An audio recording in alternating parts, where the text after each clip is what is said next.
teenager in Prince William County is facing attempted murder charges after police say that he deliberately hit an officer with a car. That officer is recovering in the hospital after suffering serious injuries. There are a lot of unanswered questions, and DC News Now's Lex Juarez has the latest.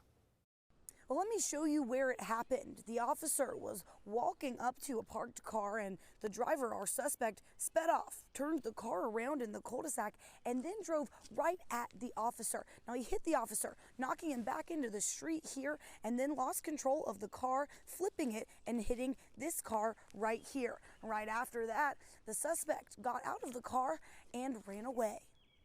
Cops everywhere. All I thought was, wow, something big must be going on. This is what Alst Lane looked like right after the hit and run.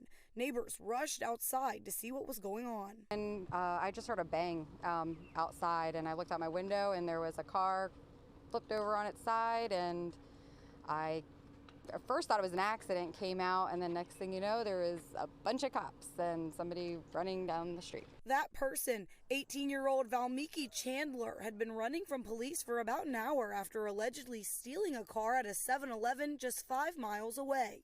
An officer spotted the stolen car and was walking up to it when Chandler hit the gas, turned the car around, and then drove into the officer, sending him to the hospital with a serious head injury. I viewed the body-worn camera footage that the officer was wearing last night. He was definitely one targeted and definitely struck at a high rate of speed and forcibly knocked back. The officer did try to stop the car by shooting at it, but was unsuccessful.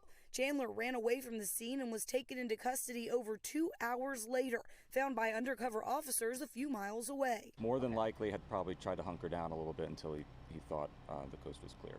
Well, the officer who was hit is expected to make a full recovery. As far as that body-worn camera footage, it'll be up to Police Chief Newsham on whether or not it's released. In Dale City, I'm Lex Juarez, DC News Now.